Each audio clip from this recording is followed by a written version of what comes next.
Now then, WAAAGH fans, it's me with another video. Finally completed the Warlord TieTin, or as it is being named, the WAAAGH Lord TieTin.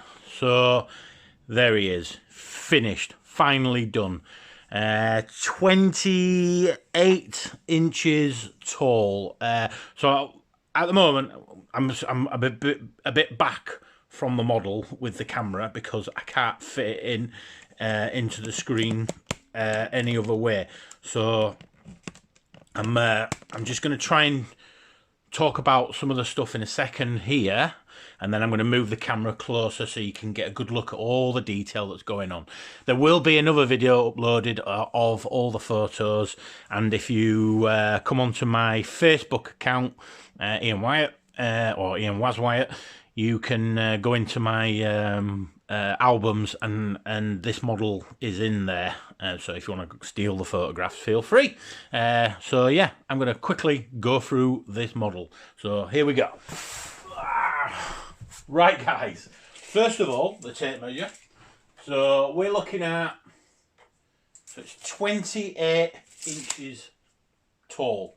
It is roughly 9 inches wide, and the back stretches probably about 9 inches. Yeah, 9 inches, so 19 inches wide, 9 inches to the back part of the model, and it is finally finished. This was 2 years in the making. Okay, guys.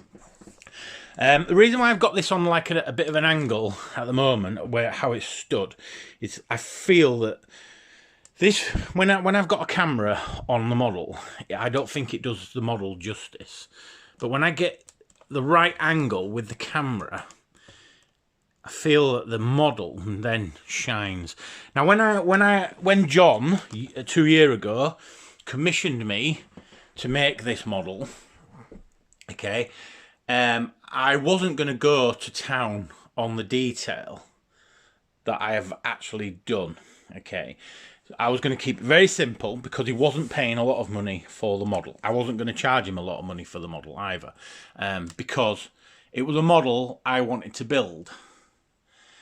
And so John accepted the commission. I started the commission, and then John disappeared. I don't know where John's gone. If you're watching this, I miss you, mate, but I don't know where you are, so you know this could have been yours. But anyway, so I stopped building this model. I stopped building it for a long time. Okay, but when John commissioned me, he gave me a set of rules that I had to go by. Now, obviously, Games Workshop make a TieTin themselves, or Forge World, sorry, make a TieTin themselves. And basically, John wanted the TieTin to be as close to the Forge World TieTin when it came to the weapons, the size of it. Okay, so when he plays it in one of his private games, he can just play it as a Warlord TieTin, a Forge World Warlord TieTin, but make up some other orky rules with it, with his friends that they would agree to. And so that's what I went by. So basically, the weapons that you see on this, so you've got the two light energy weapons here at the front. You've got these two massive, big, I don't even know what they're called, so I've just built them, and I tried to build them similar to the actual Warlord TieTin from Forge World. I did get in touch with Games Workshop and ask them if they would be willing to do a photo shoot with them, and they said no. I was a bit set back, actually. I was so annoyed. They said no. They didn't have any Warlord TieTins available, which I think was a bit of bullshit.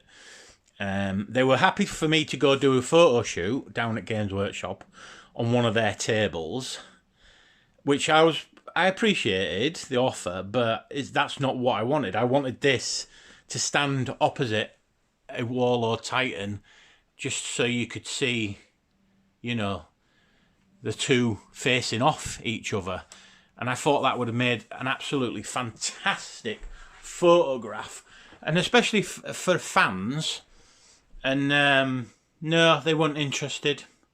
So they said basically no, they didn't have anything available, and that was the end of it. I didn't pursue it. I thought, do you know what? If they can't be bothered, I can't be bothered. It's a shame because I love Games Workshop. I love everything Games Workshop do. I think they're a great company. I just wish they'd be just a bit cheaper and a bit more customer friendly. They're trying. If in my opinion, I don't want to go too political with Games Workshop. If they're trying to encourage young people to come into the hobby, they're doing it the wrong way. But anyway, sorry, don't mean to rant. I don't get me wrong, I love Games Workshop, so I wish they would sort their act out though. But anyway, so yeah, so this is the finished model now. So this was built for private games, obviously, because I can't see Games Workshop allowing anybody to take this to a tournament, no matter who they are, because it's enormous. Well, to be honest with you, I bet if someone said, "Oh, look, I've got this beast. Would you be willing to let me play it? Would you write some rules for me?" Because it is not a third-party product. Everything on here is scratch built, so people who followed me in the past will know everything's scratch built. These guns here, these energy weapons here, they're actually resin cast. I built the originals and sent them off to Buckets and stuff, and they cast them for me and sent me them back. So these energy weapons will be available. Not this setup, but the guns themselves will be available to purchase if you want to purchase them. But yeah, so that's my symbol. That's the symbol I use, my WAAAGH symbol, and I built that within the model, and I thought that was quite cool. Alex, one of the lads that follows me, says, "Oh, the one thing it needs is shoulder pads." I sort of agree with him, but I don't agree with him. If I was going to go back and redo any part of this, then yes, I think I would add a different layer of shoulder pads, because you can just see the shoulder pad bit here. I was going to paint this a different colour, and I was going to, so it did stand out like it was a shoulder pad. It's the same on both sides. So I was going to paint this a different colour, but it's taken me so long just to get it up to this stage here. I was actually losing the will to live with this model. So yeah. Coming round here again, this eye here, if you can see it, and it's what I call the Eye of Mork. I made that, and this is a cast version of it, so they will be available again on Buckets and stuff. They're the guys who are casting my models and going to sell them in America. Maybe one day we will set up in the UK and sell in the UK, but at the moment we have no plans. I've put these guys on here just to show you what's going on and the size of the model. It's huge. So yeah. So these gangplank things, they come off. I think I'm saying they come off, but I can't remember if I've glued them or not.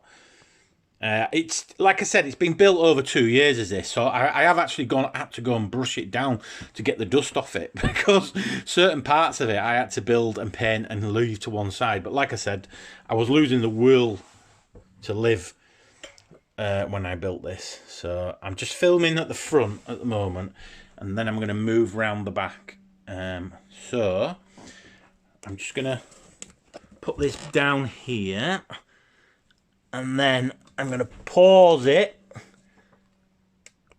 and then unpause it, and bingo. Hopefully none of you guys noticed what I did.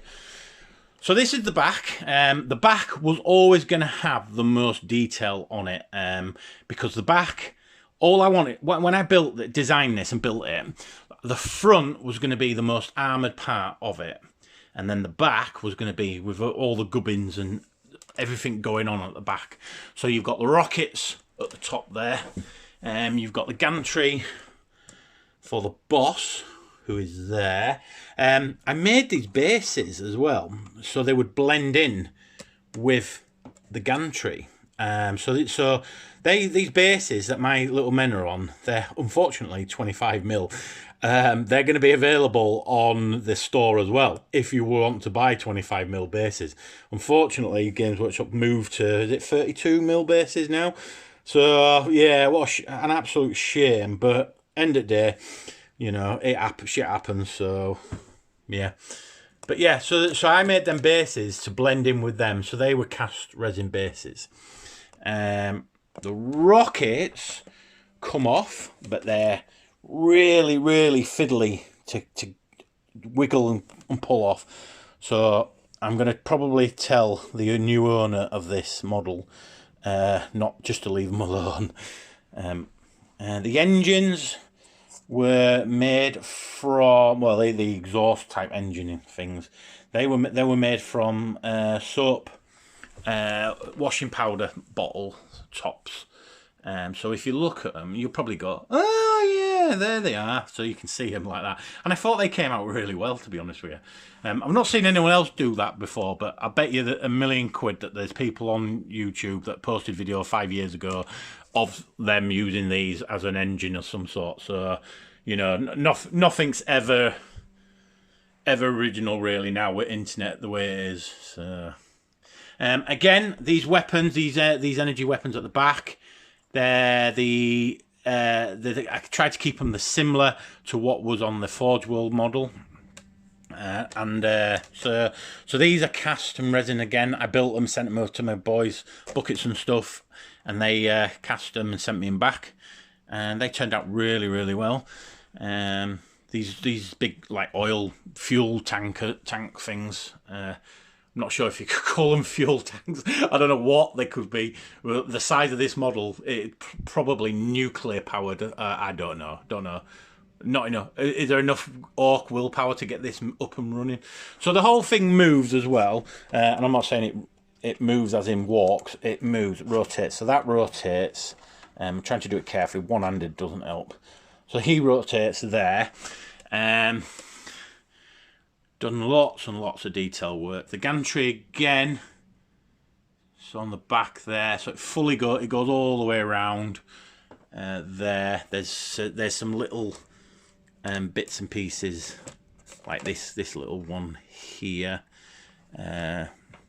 Legs. The legs are my favourite feature. Craig Dolan chains. Look, Craig Dolan gets everywhere. He's always in my videos, Craig Dolan. If you don't know who Craig Dolan is, go look at Kablam. He's got a great little YouTube channel. But yeah, Craig Dolan is always getting in on my videos. So hello, Craig. The plan was, these are like jets, okay. So what it does, when it walks into battle or runs into battle, and it goes to lift its foot, these jets ignite and helps lift the foot forward, and then lands, and then you've got another set of jets on this legs, and they do exactly the same thing. They set off and lift its leg, and that's how, in my mind, the orcs would have, you know, apart from the chains and that, which, as you can see, are all on these like pulleys, and they pull and they turn and they crank, and each leg's got another chain that moves, and it, do you know what? I'm not mechanically minded when it comes to things moving around and repairing cars and stuff, but when it comes to models and trying to make, you know, make believe, I think I do quite a good job of it.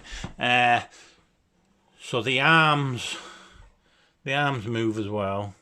Only they turn and they go up and down. That's about it, really. I don't think you really want more than that. The arms come off actually because they're only held in by gravity. So I'm not going to try and do it now one-handed, but they actually just slip off. They're only held in by gravity.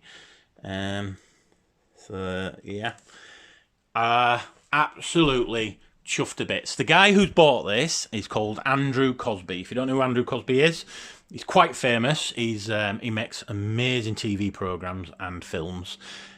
He's one of the guys who's just made Hellboy, the new Hellboy film. I know a lot of people didn't like it. I absolutely loved that film, and that's not because Andrew's a friend of mine.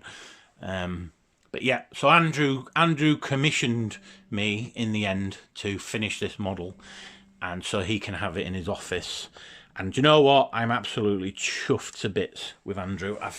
I'm really pleased that he did commission me for this model, because I don't think it would ever have got finished if he hadn't commissioned me. So yeah, big thank you, Andrew, for commissioning me. This will be in the post. I don't know when, in the next couple of days, maybe at the weekend, and then you should get it just in time for Christmas. So yeah, the rockets here, because I was asked about these rockets over and over again during the build. I have built 2 different styles of these rockets, and they will be on buckets and stuff for sale once they initially get cast. So if you want rockets similar to these for your orc army, then yeah, they will be on buckets and stuff. So that's it for the back. So I'm going to move the camera back down here, and I'm going to spin it round and pause it and unpause it, and there we go, back in the picture. Right guys, that's it for the video. I really hope you like this model. It is huge. It's like having another child in the house, but it's the child that you don't want to be knocking about because it'll break. Not that you knock your children about anyway, but what I'm getting at is I've actually dropped this twice during the build in the last 2 years, and I think I spent more time fixing it after I broke it than actually building it. Because once I built it, because it's initially built out of foam board and then covered in plastic card, so when it dropped, it crushed the foam board and smashed the plastic off. So I had to not only did I have to repair the foam board, I had to repair the plastic card that was around it. And luckily, you can't see too much damage that was done to it, because I'm not a bad modeler, so I managed to fix to a really good standard. Like most of my models, I make to a pretty good standard. So yeah, that's it guys. So this journey's over. I think I've got one more huge model to make. Now you've seen me make a battleship before. Not the Ark. Well, I've made two ships before. The I can't remember what I called it now. But Andrew owns it, believe it or not. So Andrew's got one of them. No, he's got both of them. So I've made two ships. One worked, one didn't work. As in, one was remote control. Now I've got another idea for another ship to build. So I'm not sure when I'm going to start that. I want to concentrate with buckets and stuff, get this model business started. Once that's started, then I might move to my own personal projects and do some stuff. I've got 2 models on my desk at the moment downstairs. One's a Dackerjet and one's a Mech Boy Junker. So if you follow me on Instagram, you'll have already seen the Mech Boy Junker, and you would have already seen the Dackerjet. So this is models that I'm developing at the moment, and there is other models coming as well. Hopefully I'll be getting back my Battle Fortress, and then I'll be finishing the Battle Fortress, ready to go onto buckets and stuff and sell, because I know there's a lot of people out there. Kate, you will be getting yours as soon as it's finished. The delay is not my fault, so we hopefully, once I finish that off, we can get the Battle Fortress done, because I know there's a lot of people wanting to get that model. My version of it, obviously, a tribute to Games Workshop, beautiful model that they made years ago, or Forge World, sorry. So that's it. What a journey. 2 years in the making, on and off. So hopefully now this is going to get put to bed. It's going to get packed really well, and then it's going to go in Andrew's office in New York, I think. I could be wrong. Could be somewhere else. So I don't know. But I'll let you all know anyway. Right guys, thank you very much for watching. Thank you very much for being part of my channel. I am still going to run that competition. So when my channel reaches, I think it's 4,000 subscribers, then there will be a battle wagon available. And you'll see what the battle wagon is soon anyway, because 6 Plus Steve-O has got one, and hopefully he'll do a video. He will hopefully tell you the truth, whether he likes it or not. It's up to him. We've not paid him any money to say good things about us. It's totally up to 6 Plus Steve-O what he does. So and hopefully we're going to send Scanner some models as well, and then he can have a look at them and give you his opinion as well. But we'll see. That's in the future. I've not even spoke to Scanner yet. So hi Scanner, I'm going to send you some models, but not just yet. So anyway, that's it. I'm going to leave you to it. I'm going to have to go around that way now to turn off the video and speak to you guys later.